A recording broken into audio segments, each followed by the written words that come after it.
Can a life-threatening medical diagnosis curb your addiction?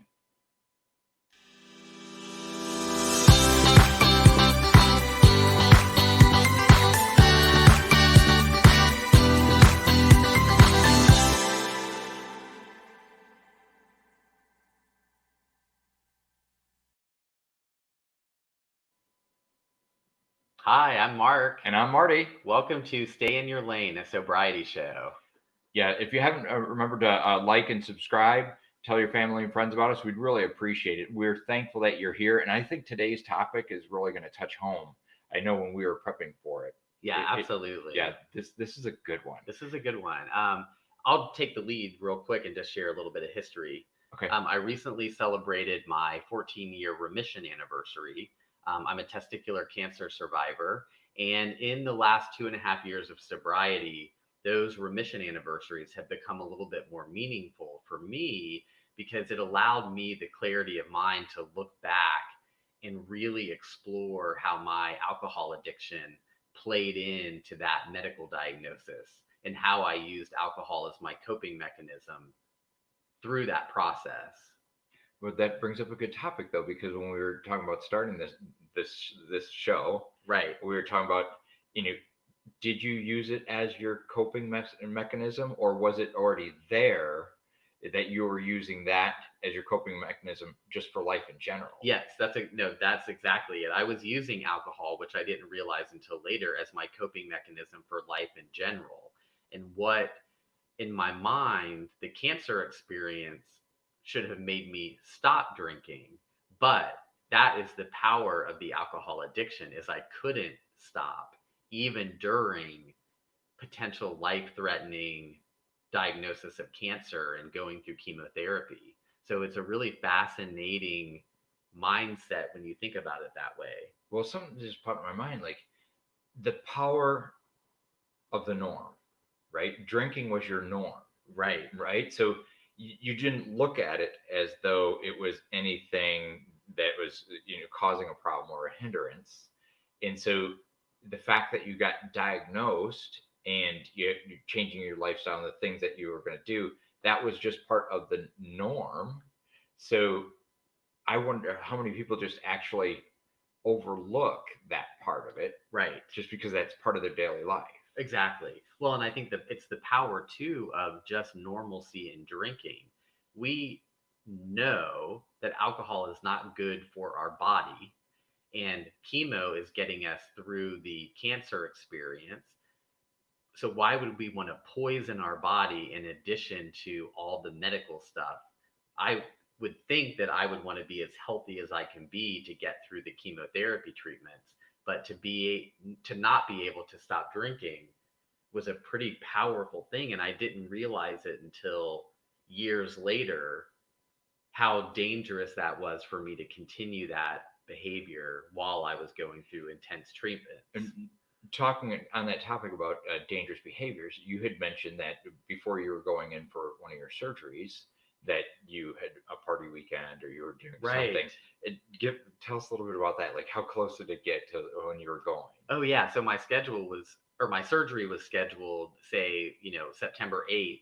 And September 1st, we had the guys' weekend at the lake. And so that was just a party weekend, drinking and some drugs. And, there wasn't even a conscious effort on my part to not wreak havoc on my body prior to such a close surgery being scheduled. And it was the power of not physically being able to say, no, I don't want to do this because I have this big thing coming up. I would much rather have fun now and Well, face the consequences. do you think that it was even? Do you think that was even the thought process, or like, because I know we've used alcohol and drugs in the past to treat ourselves. So was your mindset maybe like, oh, I got this thing on the 8th.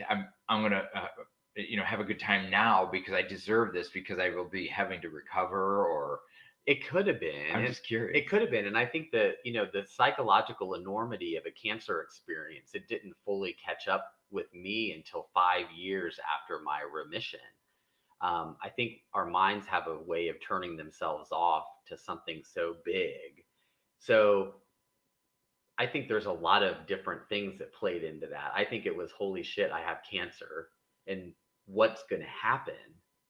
Is the chemo going to be effective? Am I still going to be here? So there was probably some sort of reward. Right. Like, this might be my last hurrah.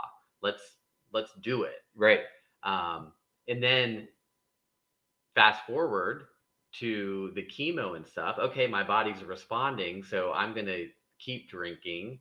I didn't drink for the first probably 6 weeks, but for the last 3 weeks of the chemo, I did. I think this is a great, if you didn't see our show on postponement of medical treatment and that because of your addiction, protecting that's another good show on this topic. Right. Because when we were talking about this, Yes.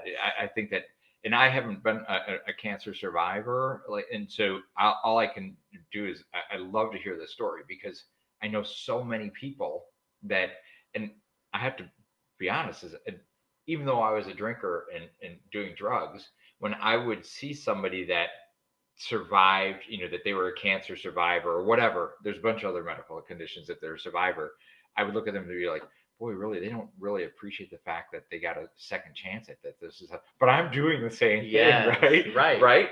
Right. That is so true. And I think that a lot of people pass that same judgment. Right. How could they be out drinking? They had cancer and God gave them another chance at this, what they do. Right. It's just the norm. It's just the norm. Yeah. Yeah. And I guess, before I even move on, I just want to, send positive energy out to anyone that's dealing with cancer right now because it's such a terrible disease. And when you mix in, an addiction as well, or, alcohol being your natural coping mechanism, and, realizing that I wasn't able to curb that for the entire time that I was getting treatment, that should have been a huge red flag to me at that point. But I think that that's some of the denial that comes in with addiction as well, because I was able to compartmentalize the cancer experience in the alcohol and keep them separate from each other. But again, I think we don't give ourselves enough credit sometimes because we're not stupid. We know that we're damaging our body when we should be trying to be as healthy as possible. Yes, but I know, and this topic has come up when I would do meth, I'd be like, boy, I haven't had a cold in forever. They're really missing this. I think that this meth has some healing properties to it, right? Right. And see, you make stuff up Right. in your mind too, like. Absolutely. I can't imagine if I had got diagnosed with a life-threatening illness. I may have thought myself smarter than the doctors in prescribing myself my own meth regime. Right. Right. Yeah. So it's interesting. And again, I spoke earlier to the fact that the psychological enormity of that type of diagnosis or any type of medical issue that, you're faced with your mortality, it wasn't until about 5 years after I was in remission that I looked in my closet one day and everything was black. And I worked in the salon industry, so I had written it off to, oh, this is how hairstylists dress. Well, it dawned on me one day when I looked in there, like, holy shit, I'm depressed. The psychological enormity of that experience of being faced with my mortality finally caught up with me. But I was so in my addiction and drinking every day that I didn't have the clarity of mind to put those things together. Which brings up another, and check back for this other show, is that we talked that when you're drinking, you don't have the same range of emotions. You seem to attach yourself to certain emotions. And there's either highs or there's lows. Right. And so check back for that show. But it just reminded when you said that. Yeah, for sure. Because the same thing, when you're going through such a diagnosis, I would imagine that, now in our sober mind, we feel every moment, we feel the diagnosis, you feel the energy that you're putting into, trying to survive. Right. So I think it's it'll be a great follow up to this show. So I think, when you're faced with addictive behaviors anyway, and then you have a little bit of that mental health issue also being, I guess, what's the word I'm looking for? I mean, one of the things, the mental precarity, I don't think that anybody is prepared to have that diagnosis, Right. right? And then so the, the build that you're adding in an additive like an intoxicant, I just, in my opinion, would make it more difficult to process. Right. But in the moment, you think it's helping to make it less Yes. difficult. So I don't know if that's where you're going with Well, that, yeah, but it's almost like an escape. yes, it's an escape. Yeah, and I guess from an outside, I guess the facade that I created, because I did everything by the book that I should have done. I went and saw a post-cancer therapist. But what I did is I started grasping for the life things that I thought I was supposed to be doing. So, oh my gosh, I have a second chance. I'm going to open a business and I'm going to follow these dreams. But I still wasn't taking care of myself. And that's, where the lack of clarity came in, because I was still using alcohol daily in my life, and it fueled some of the depression, and it fueled some of the anxiety of being faced with your mortality. And even though I was able to maintain the business and, you know grow the salon and all that, I was never dealing with the true inside stuff that comes with such a diagnosis.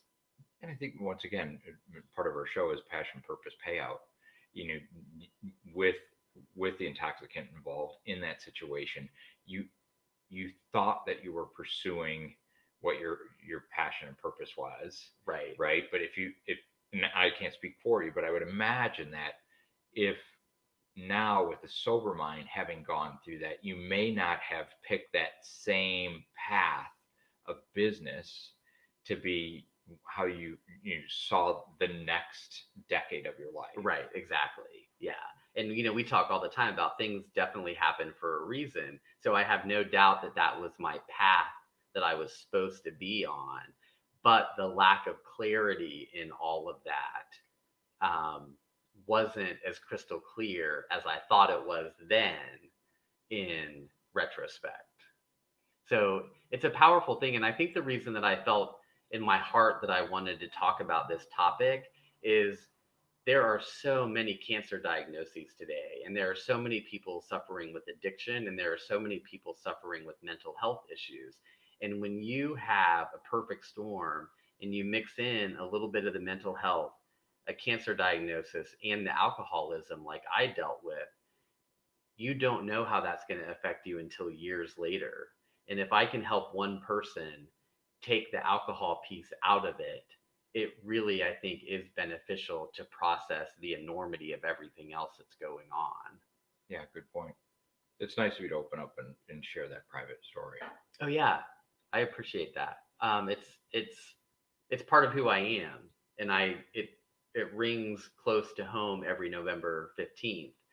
So I'm glad that I got to share for everyone out there. But I also, and I'm going to give your coaching a plug here, Uh-huh. because this is the stuff that's important, that people realize that these are true life events that we're sharing and that have prepared you for your coaching.